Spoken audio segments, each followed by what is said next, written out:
good. So welcome to our sushi festival, and this is our Kai Kai show, our tuna cutting event. So, Irashaimase. Can everybody repeat after me? Irashaimase. Good. So, I need your help before we get started. We have a really special event today, and I need your help to sing happy birthday to Tyler with me. Today, Tyler is the seafood manager here in Chestnut Hill, and he's one of the guys that made all of this happen for you. So, happy birthday to you. Happy birthday to you. Happy birthday, dear Tyler. Happy birthday to you. Okay, let's make him blush. Yay! 200 pounds, about 190 pounds. Tuna are really difficult to raise in captivity. They're very delicate. And they're basically one great big muscle. So the reason for that, by the way, is this animal can go from 0 to 50 miles an hour underwater. It takes a hell of an effort to get to 50 miles an hour above land where you don't have any water drag. So you can imagine what a muscle it is. So it's super aerodynamic. Even these fins fit into a slight indentation, and this just disappears. And Shinji is saying that I'm talking too much. By the way, as we go, questions.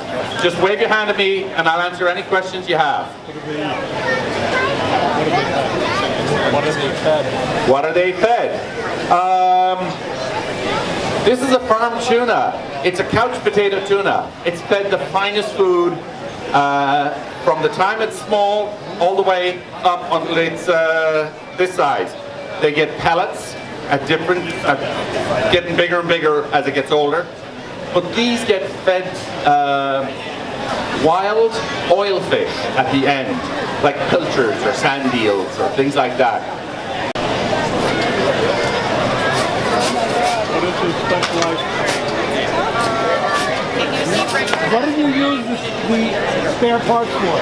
Do you make soup? No, the spare parts, they're super tough. They're really tough. So they're not really much use for anything. Thank you. So they can be actually ground up and used for fertilizer, things like that. So typically we don't waste any part of the animal, but this is not edible.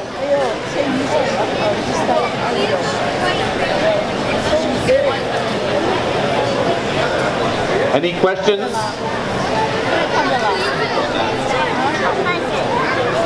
What's your specialized training to do?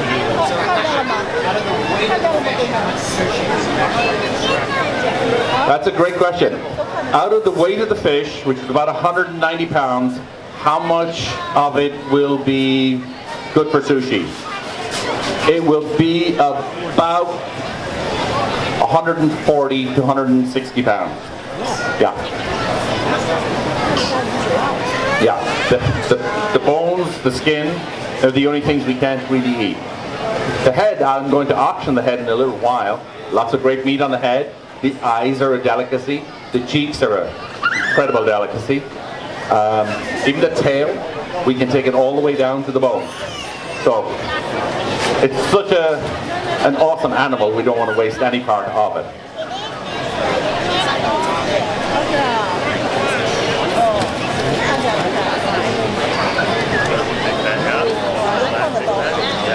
This 1 meter sword, or knife, was actually made by a family that is descended from sword makers during the samurai times.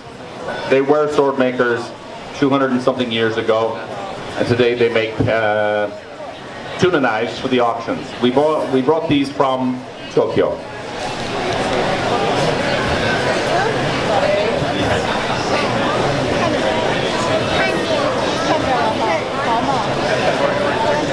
How big is the farm? On this farm, there's about 1,200 fish. Varying sizes, yeah.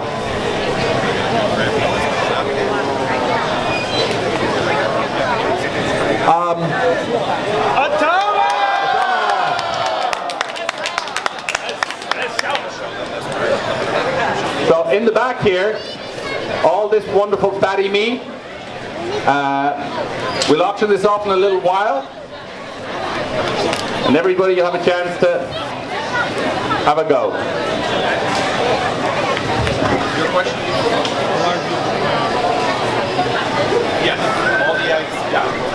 Yeah. So the question is, are they all reproduced in captivity? Yes. Tuna are very, very productive animals. They lay about 8 million eggs in the wild, but only about 1% survives to grow up.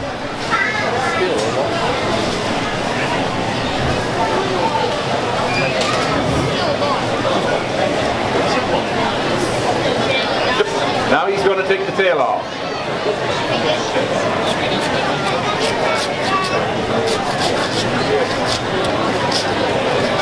Any questions, guys? You like sushi? I'm sorry. What's your favorite? Tuna.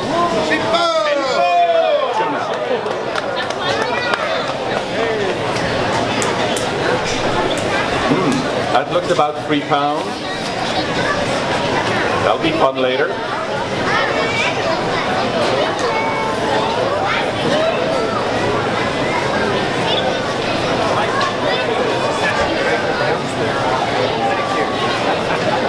I gotta stay out of the way of the knife.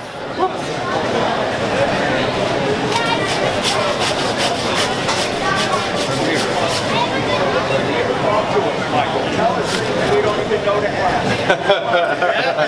I'm very shy, I'm Irish. Or I'm Japanese today, maybe. So, okay, who knows where Kumamoto is?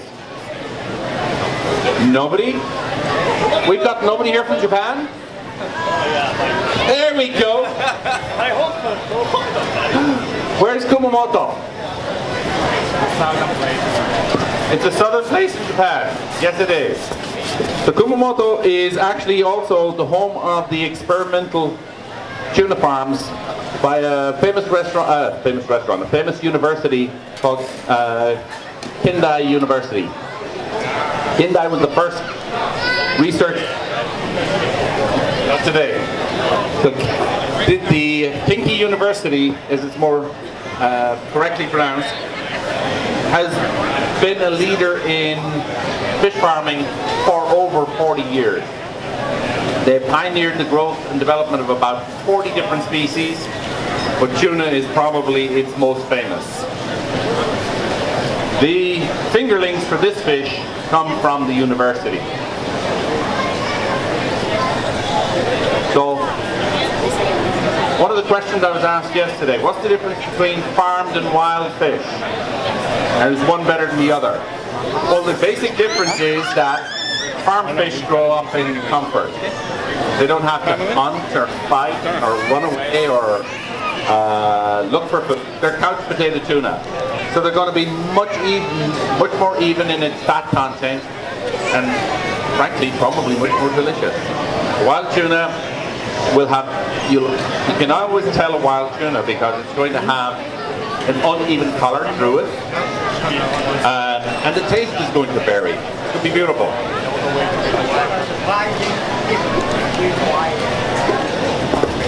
What is which? The price difference between farmed and wild. That's a great question. At the moment, there is no difference. And the reason for that is very, very simple. We haven't gotten to a point where we can farm a lot of tuna yet. It's still very, very early. When the farmers learn how to grow a lot of tuna, it's most likely that the farm price will go lower than wild. But one of the reasons that we support farm tuna is that it reduces the demand on wild fish. Wild fish are not considered sustainable. The Pacific bluefin is considered not endangered, but it's considered a threatened species. So farming is a really, really good way of reducing that. Bluefin, there are about 6 stocks of bluefin around the world. There are 2 in the Atlantic, in the east and the west. And the Atlantic bluefin has recovered. 2011, it was considered a threatened species, and changes were made to the laws, to the fishing regulations at that time, and they were enforced. And in 2016, the efforts of those enforcement actions were considered to have relieved the pressure on the stocks. So now, Boston bluefin is no longer considered a threatened species. So.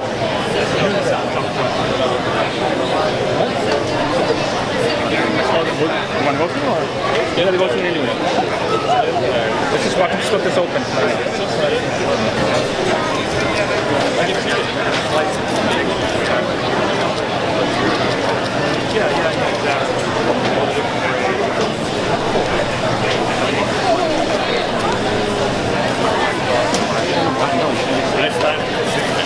Okay.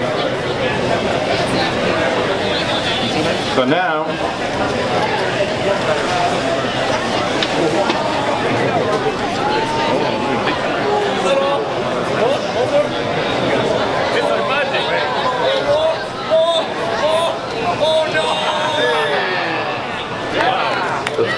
this 2-meter sword is a professional tuna cutter sword.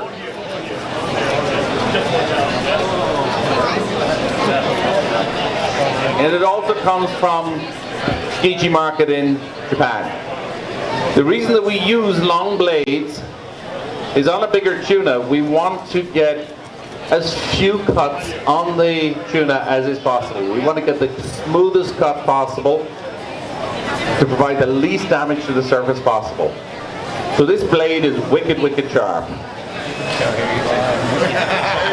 Austin coming down. How many layers of steel?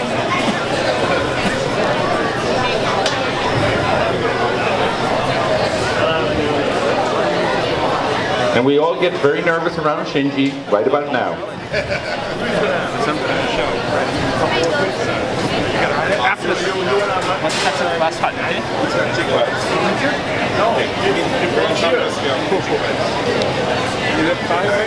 going to hold light. So, if you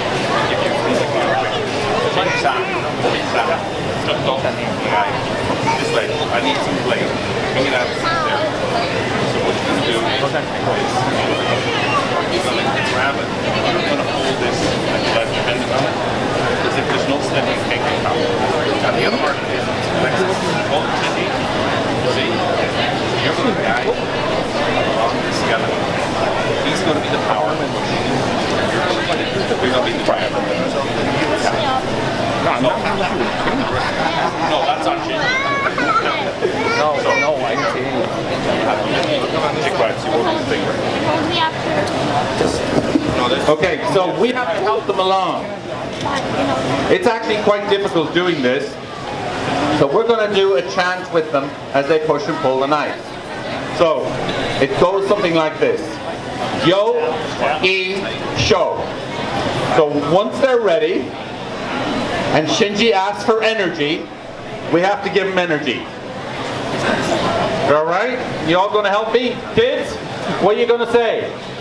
Yoisho! Hi. Yoisho! Right?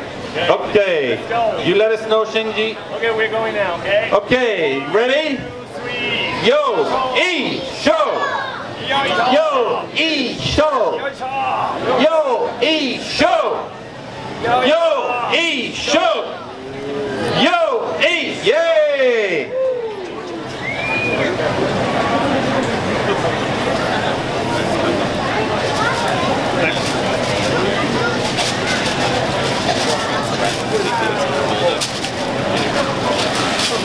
All right, we all waiting anxiously to see what this loin looks like. Oh wow, and it is beautiful. Look at this. What we want is a beautiful, rich red-brown color here, and we want to see a pink color here. This means this fish is really fatty. And you know what? We've been really lucky this week. We've had 4 fish. You never know what they look like until you open them, finally. And they've all been perfect. They've all been grade A+. So you can see it in the case. This is from the fish yesterday afternoon. They all look beautiful. So this we're going to cut up and it'll be in the case in 15-20 minutes. And Shinji and his team did a reasonably good job. They're going to have to work harder on the next line. I can almost see the skeleton, which is why we want that long knife.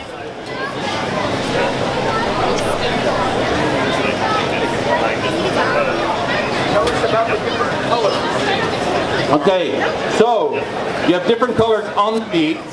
So the really, really bright pink with the heavy striations of fat, like this is called otoro. So this is going to have a higher than 80% fat content. The one which is a little bit more marbled and even distribution, like this, is called chutoro. So you're not going to see the veins of fat, it's just going to be mixed nice and evenly through it. The next one is going to be the scrapings. This is called nakaochi. This is, some people, including me, think it's almost some of the best tuna on the fish. And then the really, really red meat, this has very, very low fat. This is more for just your regular sushi. This is called aka meat, or red meat. So then you have the collars. These here, so the collar here, on the collar you have kamatoro. This is probably the best toro on the entire fish. So, I just told you all the secret. This is the best cut of fish in the entire building.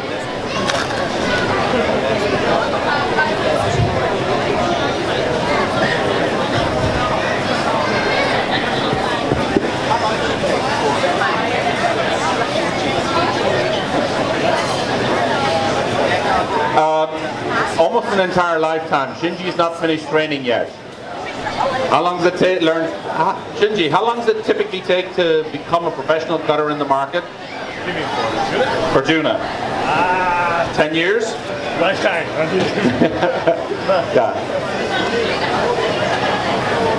So the folks you see here in the blue striped shirt, they're from a company called Wariki, which is one of the which is Japan's top fishmonger. And any of these guys here will tell you that to be a tuna grader cutter takes upwards of 10 years. So it's great to have these guys here, and thank you for coming. They came from Tokyo on Wednesday? Suyobi ni? Yeah, on Wednesday they arrived. They're going to work here for Friday and Saturday, and then they're heading back to Tokyo on Sunday. So it's a quick trip.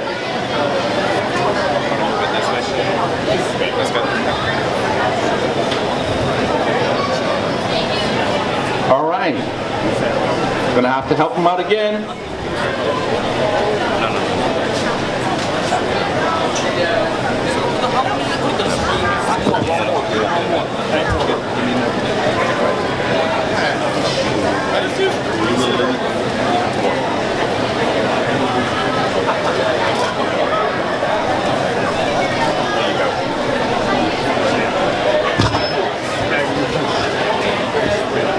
So you're trying to keep it as like if the tuna was self. And if you're gonna make that this way, I'm gonna just follow when you get it forward, okay?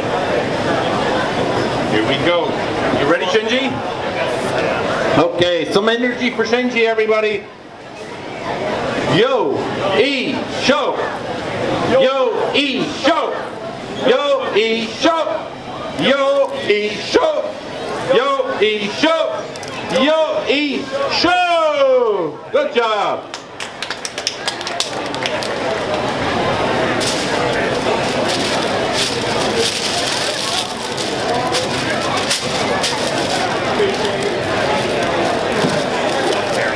So now I'm gonna ask Shinji for a favor. Shinji-san, 中落ちちょうだい。中落ちですよ。中落ちあげちゃおうかな。お願いします。Alright. So he's gonna give me some nakaochi and we're gonna play some games.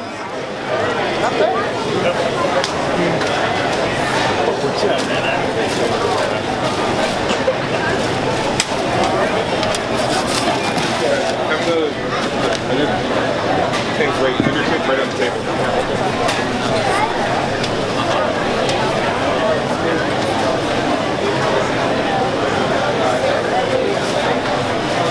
So move over and do this portion. You don't need to go fast. You can take your time. So this nakaochi, the reason it's so delicious